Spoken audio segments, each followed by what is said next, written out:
in South Africa's Ncludes forest, where sunlight dances through ancient trees.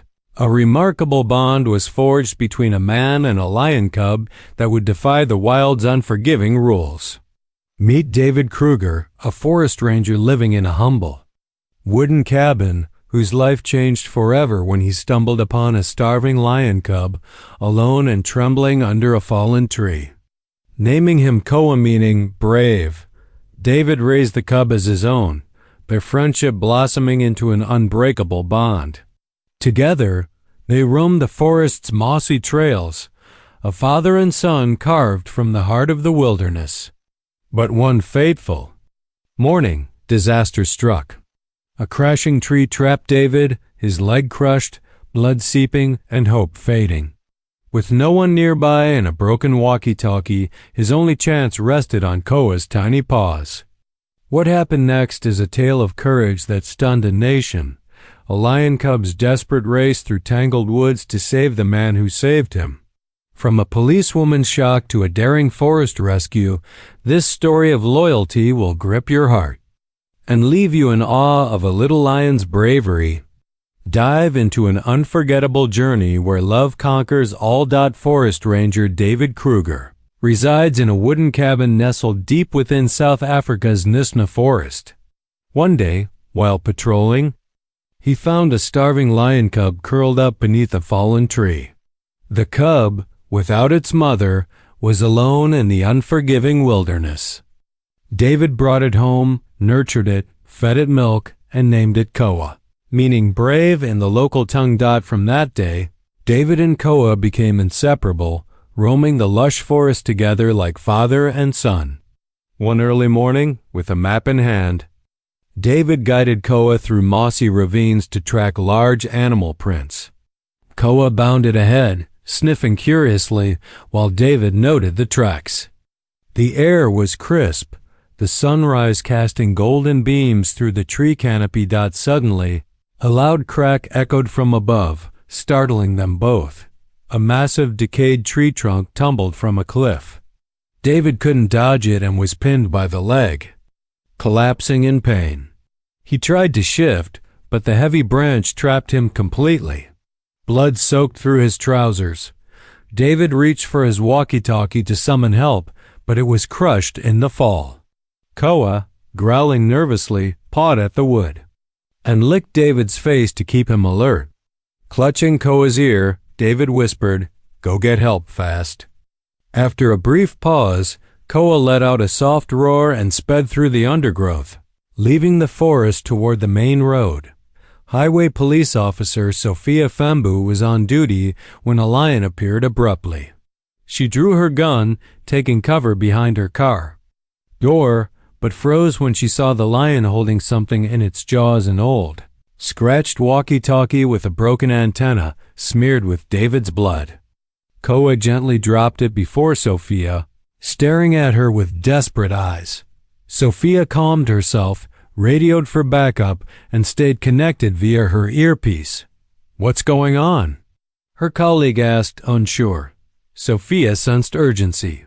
Koa darted a few steps into the forest, then looked back, urging her to follow. Sophia picked up the walkie-talkie, murmuring, "Someone's injured. He needs us." Another patrol car arrived, officers forming a perimeter, but Sophia signaled them to stay back and silence their sirens to avoid startling Koa. Koa gave a quiet bark and raced into the woods, glancing back as if saying, "Come with me." Sophia declared, "Follow it. Someone's in trouble." The officers, guns drawn but lowered, trailed Koa's prints on the damp forest floor. They shouted, "Anyone out there?" Koa led like a guide, swift and sure, occasionally roaring. Across the forest. At last, they heard a faint moan behind a mossy boulder. David lay there, hands gripping the branch, crushing his legs, his face pale from blood loss.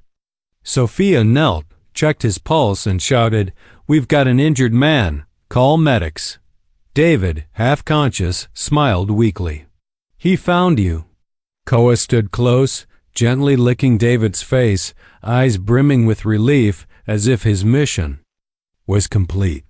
The officers used crowbars and ropes to lift the trunk off David's legs. More blood flowed, but Sophia quickly applied a pressure bandage to slow it. A medical team from a nearby ranger station hurried through the forest with a stretcher.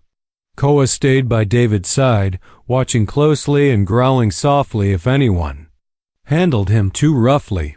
"We've got a male patient. Femur fracture, minor blood loss, stable reflexes," Sophia reported. David was lifted onto the stretcher, his hand tightly grasping Koa's leg, unwilling to let go of his brave companion. As the afternoon sun glowed golden, filtering through the treetops, the scene felt almost radiant. Sophia patted Koa's head, whispering, "Good job, little one." In the ambulance, Koa sat beside David, gazing hopefully out the window. Officers murmured to each other, "A lion cub just saved us."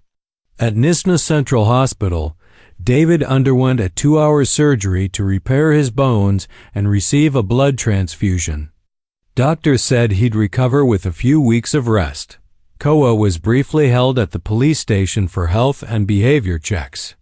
He ate and drank little, lingering by a wall, staring toward the hospital. Feeling pity, Sophia requested permission to bring Koa to visit David in a special hospital room. On the approved day, Sophia carried Koa into the sunlit room. David beamed, opening his arms. "Come here, my hero." Koa's tail wagged as he leapt onto David's lap, nuzzling his chest like they'd never parted. Sophia snapped a photo, her eyes misty. A nurse whispered, "Such a loyal, clever animal." David shared the story with doctors, who were amazed by Koa's bravery. The news spread fast on TV. Lion cub saves ranger in Nisna Forest. Students sent cards with drawings of Koa. In a police hat as gifts for David, Sophia vowed to honor Koa. "This boy deserves recognition," she said. David nodded, his hand resting on Koa's warm back. A week later, the police department held a ceremony for Koa in their main conference room. Escorted by 2 officers in a patrol car, Koa arrived as a special guest. Officers lined up to greet him, including those from David's rescue. On the table sat a small silver-plated badge engraved with "Koa, brave and loyal." Dressed formally, Sophia stepped forward, bowed, and presented the badge, pinning it to a soft lanyard around Koa's neck. The room burst into applause. An older officer wiped tears, saying, "I've never cheered for an animal, but today it's worth it."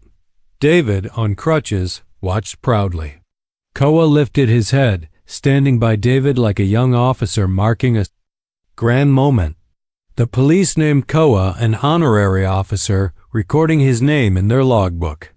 Reporters snapped photos, and children queued to pet the cub. Sophia handed David a badge copy and a framed photo of Koa in a police hat. "I've never seen such a brave, smart animal," the chief said. A picture of Koa with Sophia and David now hangs in the police station's main hall. Everyone agreed Koa was more than a lion, he was a symbol. David left the hospital and returned to his forest cabin with Koa, his lifelong friend. They resumed their walks through the Nisna forest, where sunlight through the trees seemed to greet them. Sophia visits sometimes, bringing toys for Koa, who welcomes her with a joyful tail wag. Koa's honorary officer title became a beacon of courage and friendship in South Africa's wilds, where a young lion crafted a timeless, inspiring tale. What do you think of this story? Share your thoughts in the comments below.